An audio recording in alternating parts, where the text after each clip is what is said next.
Zara, I was just remembering my first job. Your first job? Why? Well, I remember this one moment so clearly. I walked into an elevator at work, and someone from my team was already there. Then the doors closed. Yes. Then what happened? Well, you know that feeling, right? When you're in the room and a colleague is there and you just go blank. Yep. The moment when you think, okay, I need to say something. Yes, but suddenly your brain just goes completely empty and you feel this awkward silence. It's so true.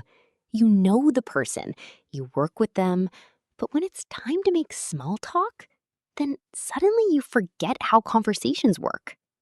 Exactly. And, I wanted to be friendly. I didn't want to stand there in silence. So what did you say? Well, the conversation went something like this. Hey, Hey, busy day? yeah, quite busy. And yours? Yeah, busy. Then, Then, nothing. wait, nothing? Yup, that was it. That was the whole conversation? Oh no. My mind was completely empty. I was thinking, what can I say now? And then what did you do? The only thing I could do, Which was? which was to look at the floor numbers as the elevator was going up.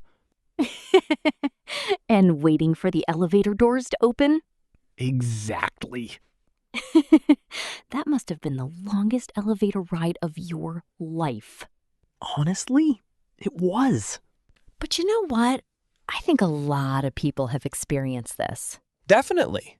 Not only in elevators, it can happen when you meet a colleague, a neighbor, or someone new at an event.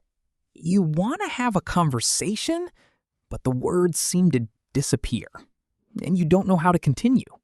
And maybe you think, my English isn't good enough. Or I need more vocabulary. But actually, that's not the real problem. No. Your English might be completely fine. So you might be wondering then, what's the problem? The problem is knowing what to say next. Ah, yes. That's the difficult part. Because small talk is not about having the perfect answer. It's not about being the most interesting person in the room. Exactly. It's about keeping the conversation alive. And today, that's what we're going to practice. We're going to look at how small talk really works. We'll look at simple ways to respond, how to ask better questions, and how to avoid those uncomfortable silences. And the best part? We're not going to give you a boring list of phrases to memorize. We're going to practice real situations that happen in everyday life. Because small talk is not about being perfect. It's about feeling comfortable and connecting with people. So, reflecting back on that elevator situation, when your mind goes completely blank. It's funny because from the outside, it looks like such a small thing. You're not giving a presentation or having an important meeting. You're literally just standing next to another person. But those small moments can actually feel really difficult. So true. And I think the first thing we need to say is this. There are different reasons why people struggle with small talk. Sometimes, yes, it's your English. Of course, sometimes you genuinely don't have the words you need. Maybe someone tells you something and you understand the meaning, but you don't know how to respond naturally. You're thinking, how do I say this? What's the right expression? How can I explain my idea? And in that moment, many learners choose the safest option. They go for answers that feel comfortable. Yeah. Good. Busy. The survival answers. Exactly. They're not wrong. They're perfectly understandable. But they don't always give the conversation somewhere to go. And that's actually a really important point. Because sometimes learners think, my English level is the problem. But sometimes the words are not the biggest problem. Right. Sometimes you know enough English to hold a conversation. The problem is knowing what to do next. What to say. You think, how do I continue? How do I add something? How do I keep that connection going? That's the part people don't really learn from textbooks. Exactly. Because textbooks often show the beginning of a conversation, but real life is about what happens after that. For example, someone asks, "How was your weekend?" And you answer, "Good." Which is completely fine. Yup. But then what do you say next? Usually, nothing. And then both people are thinking, okay, what now? And then another thing happens. Pressure. Yes, the pressure to say the perfect thing. You're not just having a conversation anymore. You're also judging yourself. You're thinking, was that correct? Did I make a mistake? Do I sound strange? And while your brain is checking everything, you stop being fully present in the conversation. That's true. You become more focused on yourself than the person in front of you. And you know another thing that plays a huge role? Confidence. Because sometimes you actually know what you want to say. But you don't say it. Exactly. Because you're thinking, maybe that sounds silly. Maybe my grammar is wrong. Maybe I should stay quiet.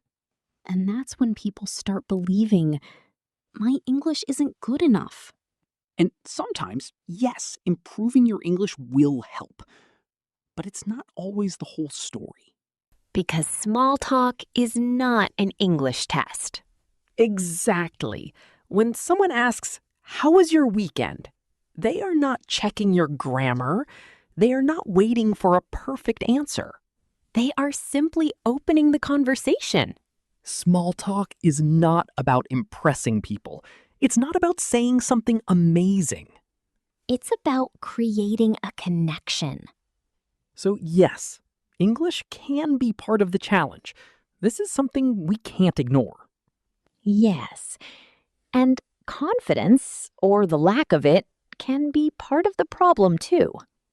Overthinking, Pressure. yep, all these things. But the biggest missing piece is often simple. Just knowing how to continue. And that brings us to something really important. Because many learners have the wrong idea about what normal conversations actually look like. They imagine conversations should be smooth, perfect, effortless. But real conversations? They're not like that. And actually, that's a good thing. And that brings us to the most important question. If the problem is not just English and not just vocabulary, then what actually helps? The answer is having a simple structure, something you can rely on when your mind goes blank. And this is not about memorizing hundreds of phrases. Because real conversations don't work like that. Nobody walks into an elevator thinking, okay, now I will use my perfect small talk sentence. That would probably make the conversation even more awkward. Instead, think about what good conversations usually have. They're not perfect, they're not planned, but they usually include 3 small things. You react, you add something, and you ask. Let's start with the first one. React. A reaction is your way of showing the other person, I'm listening, I'm interested. For example, someone says, I finally finished a big project at work. You could simply say, that sounds like a lot of work. Or, you must be happy it's finished. Notice what happens there. You haven't asked a question yet. You haven't changed the topic. You've just shown interest. And that makes the other person more likely to continue. The second step is add. This is where you give the conversation something from your side. For example, someone asks, "How was your weekend?" Instead of only saying, "Good," you could add, "Good, actually. I finally had time to relax." Or, "Good. I went to a new restaurant with some friends." Just one extra detail. That's all. You don't need a long story. And the final step is ask. This is how you invite the other person to continue. So after saying, "Good, I went to a new restaurant with some friends," you could ask, "Have you been there before?" Or, "What did you do this weekend?" And suddenly, you're no longer giving answers. You're having a conversation.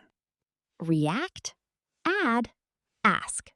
3 simple steps. Not a script, not a rule you have to follow every time. Just a structure to help you when you don't know what to say next.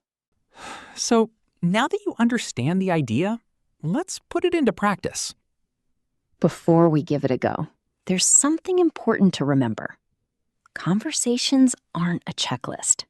People don't speak in perfect steps. Sometimes you react, sometimes they react, sometimes both of you ask questions. The goal is simply to keep the conversation alive. Exactly. React, add, ask is just a guide. Someone says something and you respond in a way that keeps things moving. Let's hear what that sounds like in a real situation. Hey, good to see you. How was your holiday? It was great. I went to Italy for a week and finally had time to relax. Italy? That sounds amazing. What did you enjoy most? Probably the food, but honestly, just slowing down felt incredible. I get that. Switching off is the best part sometimes. Have you ever been to Italy? Not yet, but it's on my list. I've heard the coastal areas are beautiful. They really are. We stayed near the coast. Peaceful, quiet, perfect. It sounds absolutely perfect. We should definitely grab a coffee later so you can show me some pictures. I'd love to. Let's definitely do that. So in that conversation, both people used react, add, ask. When you said you went to Italy, I reacted. That sounds amazing. Then I added something about myself. I've always wanted to go. And I asked, what did you enjoy most? And later, I reacted to your comment about switching off. Then I added my experience. And I asked you, have you ever been to Italy? Exactly. It wasn't one person doing all the work. It was a shared flow, just like real conversations. All right, let's try this together. Imagine someone says, I've just started a new job. It's been challenging, but I'm enjoying it. First step, react. Show interest in what they said. If you want to practice, you can pause the audio for a moment and think of your own reaction. Here are some natural reactions. That sounds exciting. Or, that must be a big change. Next step, add. Share something small from your own experience. Again, feel free to pause the audio and think of something personal you could add. You might say, I remember starting my first job. It took time to adjust. Or, I felt the same way when I changed roles. And finally, ask. Give the other person a reason to continue. Remember, you can pause the audio and think of a question you could ask. For example, what has been the biggest challenge? Or, what do you enjoy most about it? And that's react, add, ask. Not a script, not something you follow mechanically, just a simple way for both people to keep the conversation alive. Now, for just a few minutes, let's go over a few traps some people fall into without realizing. Yeah, and these traps can make conversations harder, even if your English is good. If you focus too much on perfect grammar, you stop sounding like you. People connect with natural reactions, not perfect sentences. So no need for you to try to sound perfect. Some people give a short answer and then wait for the other person to do all the talking. But small talk isn't a quiz. It's a shared conversation. React, add, ask helps you share the responsibility. You also don't need a dramatic story to keep a conversation going. Stop thinking I need an interesting, exciting story to share. Simple things work. A small detail, a tiny experience, a short, clear question. That's enough. Most awkward moments aren't about English. You're overthinking this. They're about hesitation. And hesitation disappears when you know how to continue. So now you have a structure that is real, practical, really easy to apply. React, add, ask isn't a formula. It's a way to stay connected. React shows interest. Add gives something from you. Ask keeps the conversation moving. And both people do it naturally, not perfectly. When you use it, conversations feel lighter, less pressure, more flow, more connection. And the best part? You can start using it today in any conversation. Once you avoid those traps, conversations start feeling lighter, less pressure, more connection. Yeah, you stop worrying about perfect English and you start focusing on the person in front of you. That's where real communication happens.